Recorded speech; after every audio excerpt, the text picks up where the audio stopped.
Orang yang luar biasa itu sederhana dalam ucapan, tetapi hebat dalam tindakan.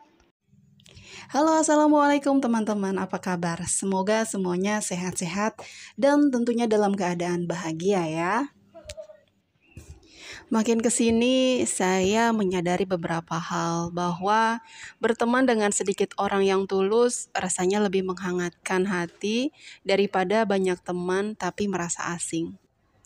Ada saja orang yang dekat dengan kita ketika mereka mendapatkan manfaat.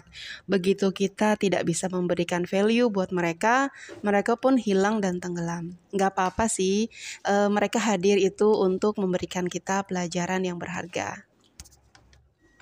Kita nggak perlu wah di depan banyak mata orang. Cukup menghargai diri sendiri dengan baik dan bermanfaat untuk orang-orang terdekat itu yang utama. Nggak semua orang harus jadi sesuatu kok. Kita seringkali pergi keluar jauh-jauh hanya untuk mencari kebahagiaan. Padahal kebahagiaan itu ada di dekat kita sendiri. Kebahagiaan itu pilihan ya, jadi memang benar-benar kita yang memilih sendiri. Apakah kita larut dalam suasana atau larut dalam keadaan faktanya, atau kita memilih untuk bahagia meskipun mungkin keadaannya atau suasananya tidak sesuai dengan apa yang kita bayangkan, tidak sesuai dengan apa yang kita inginkan. Saya pernah dengar seorang ustadz ya, mohon maaf banget saya lupa nama beliau. Beliau mengatakan bahwa masalah itu, jenis masalahnya itu nggak penting. Yang penting itu adalah bagaimana respon kita menghadapi masalah itu. Kenapa respon kita itu begitu penting? Karena respon kita inilah yang nanti akan menentukan apakah kita lulus gitu ya dari semua ujian yang kita terima, atau malah sebaliknya suasananya tambah keruh, tambah ruwet, jadi kayak benang kusut yang sulit untuk diurai. Sebelumnya saya mau tanya, siapa di sini yang nggak mau punya kehidupan yang tenang dan bahagia? Ada? Hidup bahagia dan tenang itu pastinya jadi impian semua orang ya, termasuk saya. Meskipun kadang-kadang kedengarannya sederhana, tapi kok didambakan semua orang sih? Iya dong, walaupun nggak bisa kita pungkiri standar hidup bahagia itu sifatnya relatif ya. Artinya bahagia di mata kita itu beda-beda, nggak kayak matematika yang 2 tambah 2 sama dengan 4. Sebagai contoh aja nih, ada orang yang bahagia kalau bisa makan sama rendang misalnya, sama gulai tunjang, ayam bakar. Atau ada juga orang yang udah bahagia banget, udah happy banget, udah bersyukur banget kalau dia bisa makan nasi ketemu telur dadar sama cabai rawit iris yang dikasih kecap. Jadi lapar kan? Itu salah satu contoh kenapa orang itu punya standar bahagia yang beda-beda. Masih banyak lagi contohnya ya. Yang punya impian mau hidup bahagia, yuk merapat yuk. Kita dengerin satu demi satu nih tips-tips supaya kita bisa hidup tenang dan bahagia. Untuk teman-teman yang baru pertama kali banget ya klik channel Teras Kamaya, saya ucapkan selamat bergabung dan selamat menonton. Semoga ada hal-hal positif yang bisa teman-teman temukan di channel ini. Rasa takut dan khawatir itu manusiawi banget ya. Tapi kadang-kadang kita suka kebablasan sih. Ngerasain takutnya, khawatirnya, apa yang belum kejadian udah kita pikirin di awal, sampai akhirnya stres sendiri.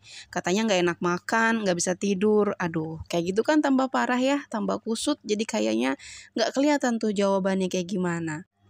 Padahal faktanya kadang-kadang apa yang kita takutkan, apa yang kita khawatirkan itu belum tentu terjadi juga loh. Kira-kira apa aja ya yang bikin hidup itu tenang? Yang pertama saya rasa bersyukur ya. Banyak-banyak bersyukur. Kapan sih biasanya rasa nggak bahagia itu muncul? Biasanya kalau kita lagi down ya, lagi ngerasa nggak punya apa-apa, lagi ngerasa bukan siapa-siapa. Nah, di sini ketemu jawabannya ya. Kenapa sih seseorang yang menjalani gaya hidup minimalis itu lebih mudah untuk bahagia? Yaitu tadi, karena mereka punya batas cukup. Artinya, apapun yang mereka miliki itu sudah menjadi pilihan mereka. Karena mereka hanya mempertahankan yang penting untuk mereka. Nggak galau dengan kepemilikan orang lain. Nggak ada tuh ceritanya ngeliat rumput tetangganya lebih hijau daripada rumputnya dia. Buat mereka tuh punya banyak barang atau punya banyak apalah gitu sesuatu tuh udah nggak penting lagi. Mungkin gitu kira-kira ya. Setiap manusia itu sudah Allah ciptakan dengan kelebihan dan kekurangannya masing-masing. Sampai di sini semua setuju ya dengan ucapan saya barusan. Memperbanyak rasa syukur bisa jadi kunci hidup tenang dan bahagia. Itu udah pasti. Itu kunci paten. Punya keinginan adalah hal yang wajar. Yang gak wajar itu adalah ketika kita baru bisa happy saat kita bisa memiliki apa yang orang lain miliki. Jadi kalau kata orang Sunda mah, ih orangnya panasan katanya. Kalau tetangga beli motor baru, tiba-tiba dia jadi ngegas aja kalau ngomong. Terus tetangga beli AC, tiba-tiba dia meriang. Jadi bawaannya pokoknya tetangga punya apa, dia juga harus punya. Aduh capek kalau kayak gitu ya. Nah, gimana sih supaya kita itu bisa jadi orang yang pandai bersyukur? Jangan-jangan kita tuh bersyukur cuma di mulut aja nih, ya alhamdulillah. Tapi dalam hati mah gergetan gitu. Ngelihatnya tuh iri, ngelihat teman-teman seneng atau tetangga happy tuh. Belakangan ini saya coba untuk ambil kertas ya setiap pagi, kapan aja pas ada waktu ya, kalau bisanya siang ya siang. Saya catat hal-hal apa aja yang bisa saya syukuri, kayak misalnya masih bisa bangun dalam keadaan sehat dan tenang. Bayangin kalau kita ada di negara konflik, nggak bisa tidur, tiap detik harus kaget karena dengar suara-suara ledakan, ngungsi lari ke sana kemari, harus dengar tangisan anak-anak karena ketakutan atau mungkin kesakitan. Bayangin teman-teman, bisa pergi ke kamar mandi sendiri aja itu tuh nikmat. Ya nggak? Coba bayangin kalau kita mau ke kamar mandi aja harus dituntun sama orang. Harus nunggu siapa dulu yang bisa bantu. Ya kan? Itu nikmat banget. Bisa makan minum, bisa ngerasain ini manis, ini asin. Itu tuh nikmat. Bisa bicara, ketawa-ketawa, bisa ngelihat anak-anak. Terus apalagi bisa mendengar celotehannya mereka. Wah teman-teman, itu semua mahal. Tapi apa kita udah pernah bersyukur untuk itu? Poin kedua yaitu jangan pernah bawa masalah saat tidur. Jadi ada penelitian nih yang bilang kalau kita tidur dalam keadaan marah itu nggak bagus buat kesehatan, terutama otak. Kenapa ya? Karena ini ternyata akan menyebabkan kita sulit untuk melupakan perasaan tersebut. Contohnya aja nih, kita marah banget sama seseorang yang ternyata suka ngomongin kita di belakang gitu ya. Kita kecewa banget karena dia udah gibahin kita. Cie. Padahal orang itu udah kita anggap baik banget gitu ya. Kita juga sering baik-baikin dia, bela-belain dia di depan banyak orang. Nah, sakit hatinya ini kan pasti sampai ke ubun-ubun banget dong, ya kan? Nah, sakit hati ini atau rasa marah ini kemungkinan akan lebih sulit untuk kita lupakan. Jadi baiknya gimana dong? Nah, jadi mendingan sebelum tidur itu kita pikir yang baik-baik aja, yang positif-positif aja. Atau untuk teman-teman yang muslim bisa zikir, ngaji, atau mungkin kalau enggak ya setel murotal gitu ya selama kita tidur sampai nanti bangun. Supaya kenapa hal-hal positif yang kita dengar terakhir itu ya menjelang tidur itulah yang akan kita bawa ke alam bawah sadar kita. Begitu kira-kira ya. Ada satu hal lagi nih yang penting diingat, terutama kita nih para emak-emak, jangan sekali-kali memarahi anak-anak di malam hari, apalagi sesaat sebelum tidur. Itu ternyata bahaya banget karena ini bisa mengganggu perkembangan otak anak-anak. Dan biasanya besok paginya itu rasa sedih itu masih ada dan masih dia rasakan. Kasian kan? Poin berikutnya yaitu miliki mindset positif. Seringkali kita tuh nggak bahagia ya ketika kita tuh overthinking, kebanyakan mikir. Terus kalau udah kebanyakan mikir, ujung-ujungnya berprasangka buruk terhadap apa-apa yang belum tentu terjadi. Berprasangka buruk sama orang yang kita sendiri belum tahu gitu, bener atau enggaknya. Kebiasaan ini ternyata nggak baik juga nih untuk mental kita. Coba untuk memikirkan hal-hal positif dari segala sesuatu. Memang nggak mudah sih ya berpikir positif, tapi mau nggak mau, siap nggak siap, kita memang harus belajar untuk itu kalau kita memang mau punya hidup yang tenang dan juga bahagia. Poin berikutnya yaitu beristirahat yang cukup. Salah satu kunci tenang dan bahagia yang paling sederhana itu adalah dengan memiliki waktu tidur yang cukup. Yang cukup ya, bukan yang kebanyakan, yang berlebihan, bukan yang gleye-gleye, tiduran, mager gitu. Idealnya waktu istirahat itu atau tidur itu 7-8 jam. Tidur yang cukup bisa mereset kembali pikiran kita sehingga kita bisa mengawali hari dengan fresh gitu, seneng. Kalau kita ngantuk tuh pagi-pagi pasti semua pekerjaan tuh malah jadi tersendat ya. Nah, ketika kita udah terbiasa ya dengan istirahat yang cukup, kita juga akan lebih mudah untuk bisa bangun pagi. Kita bisa mengawali aktivitas pagi dengan lebih mudah dan lebih ringan lagi. Kalau bisa bangun pagi tuh enak ya. Kita terhindar dari perasaan dag-digdeg karena buru-buru, ini belum disiapin, itu belum disiapin. Wah, jadi cemas berlebihan, malah stres dan berantakan semua. Poin berikutnya yaitu berhenti membandingkan diri sendiri dengan orang lain. Tingkat kepuasan dari seorang manusia itu seolah nggak ada habisnya ya. Nggak tahu tuh ujungnya ada di mana. Manusia itu terus menginginkan lebih dan lebih dari apa yang mereka punya sekarang, sehingga seringkali menjadikan hidup orang lain itu sebagai pembanding hidupnya dia sendiri. Apalagi sekarang ya dengan hadirnya media sosial yang kadang dijadikan sebagai tempat untuk mengekspos kesuksesan seseorang, sedikit banyak mempengaruhi kita gitu ya untuk merasa nggak puas dengan diri kita. Padahal setiap orang itu sudah punya garis hidupnya masing-masing dan sudah pasti nanti akan dimintai pertanggungjawabannya masing-masing. Rasa nggak puas dari diri sendiri itu kadang-kadang memberikan perasaan negatif ya, yang bikin kita nggak bahagia.